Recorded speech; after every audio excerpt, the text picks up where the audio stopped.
Roads and rails, the two systems that decides a country's economic future. Welcome to Solid Finance Podcast, and it's Finance with Abbas. On today's episode, we're talking about the two most important yet misunderstood transport systems in a country: roads, which are being used every day by the citizens, and rails, which are very powerful but underused by some countries. We will be comparing Nigeria's transport system to that of South Africa so that we can know what we are doing wrong or what we are doing right, what we should adjust and what we shouldn't adjust. Before I continue, do well to like, do well to share, do well to subscribe to our YouTube channel, Solid Finance Podcast, for more finance content from us. Stay tuned. What if I told you that the reason why food is being expensive in your country is not because of the farmers, it's not because of the market, not because of the inflation, but because of the transport system? And that's because if the transport system is weak, the economy suffers. Nigeria has one of the largest road network in West Africa. Two-thirds of these roads are either rural or local, and only about 15% to 20% are paved or high quality. But here's the pressure point. Over 90% of Nigeria's food and people move by road, even when the roads are in poor condition. That means food travels by truck, cement travels by truck, fuel travels by tanker, and all of these are done on the road. Even humans are either driving their car or entering a bus or entering a tricycle. Everything that has to do with movement in Nigeria mostly happens on the road. Roads matter so much to Nigerians, but every poorly maintained road increases the cost of transport, increases the cost of fuel, increases travel time, boosts food and freight prices, and it also adds to inflation. Road transport is not just about the travel, it's about the cost of living. Now, I'm going to state but a few core road challenges in Nigeria. The first challenge is maintenance backlog. Most roads deteriorate faster than they have been repaired, and that's because of overload trucks, poor drainage system, and limited budget for repairs. The second is heavy usage, because the rail doesn't play so much role in Nigeria, and so the road bears the effect. The cement, the fuel tankers, the iron, steel, agricultural produce, just name it, everything goes by road, and that's because the rail system does not handle much freight here in Nigeria, and that increases congestion and damage to our roads. One of the most challenging core road challenge is the human cost. I'm talking about accidents and safety.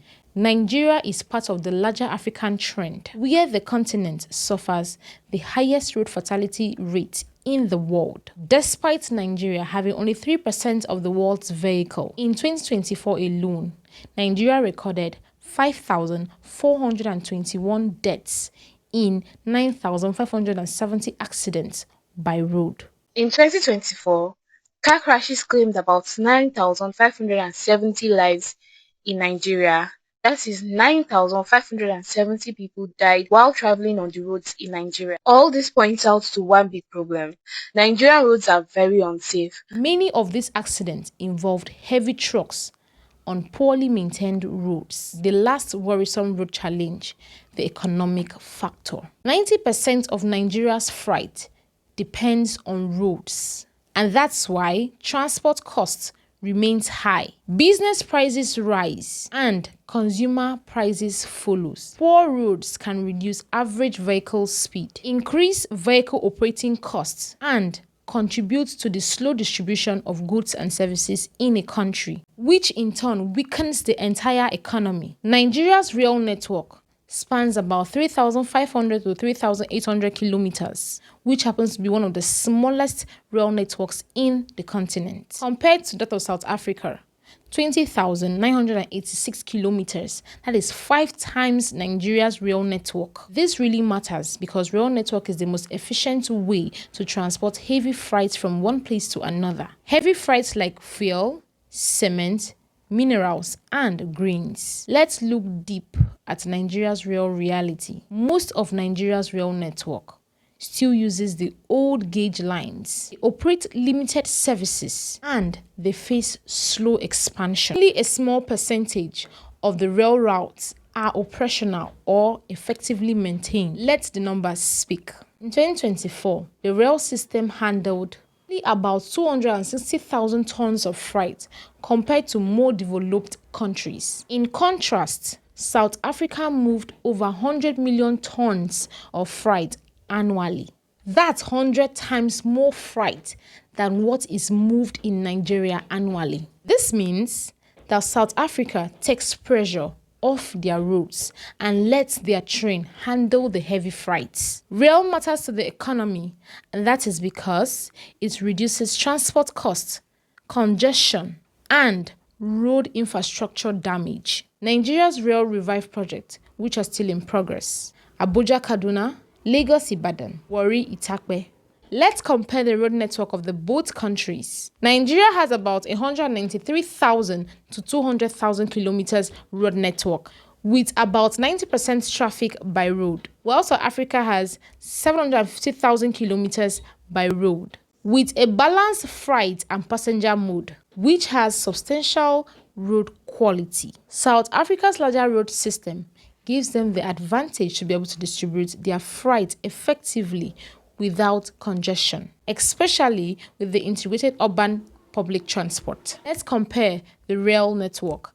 Nigeria has about 3,500 to 3,800 kilometers railway, which has been underused for both passengers and freights, while South Africa has 20,986 kilometers rail lines, which are used majorly for their freight and for their passengers. And South Africa has one of the most active rail lines in Africa. It is also among Africa's longest rail network. South Africa's rail system moves millions of tons of freight annually, which gives them the leverage to reduce pressure from their roads. Let's compare their freight transportation by road. Nigeria moves a relatively small amount of goods via rail. They move around 0.26 million tons annually, while South Africa moves over 100 million tons annually, meaning that freight doesn't congest or overstress their roads. South Africa has invested heavily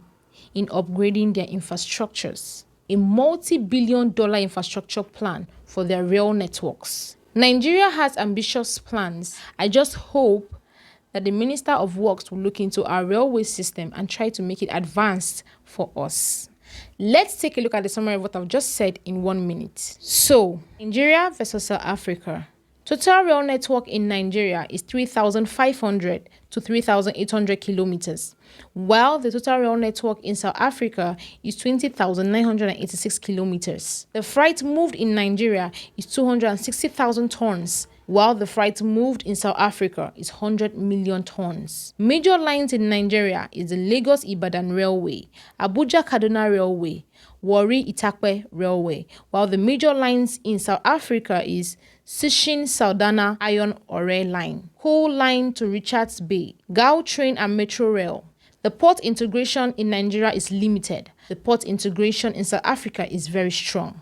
The urban rail is minimal and the urban rail is extensive. Comparing these two countries, we have seen that the railway in South Africa is way advanced than that of Nigeria.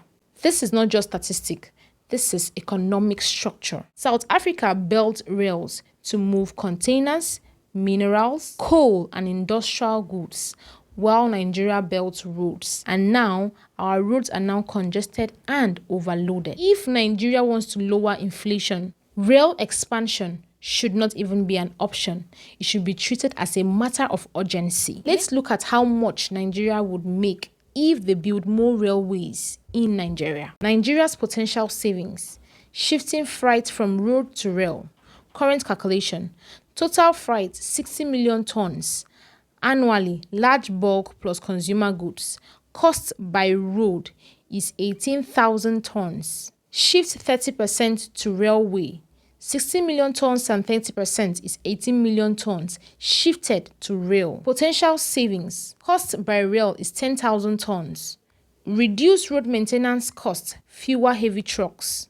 Lower fuel consumption. trains more efficient per ton, reduce congestion and accidents, safer transport, lower CO emissions, greener economy. Estimated annual savings is 144 billion a year. That is approximately $189 million yearly. If Nigeria diverts from using only road to transport our large goods to using railway, this way it will help us to build a stronger economy. Nigeria is a road-dependent economy, and that dependency comes with a heavy cost. This is our cue to move to the railway expansion. Currently, the road carries Nigeria, but rails will shape our tomorrow. That's because transport is not infrastructure, it is economic power. You can move goods on the cheap from south to north and from north to south. That will boost our GDP. Only way forward for us, cargo train, not passenger train now. It doesn't have to be beautiful, something that we can build here and bring in a diesel engine that can carry more than 200 containers at a time. Imagine the confidence that Nigerians will gain when we put our hands on these things and make them ourselves instead of importing them. It costs much more to import. You can have one man as an attorney general steal so many billions. That means the money is here in Nigeria. Drop your thoughts in the comment section. Are you a team road or are you a team railway? Be very sincere.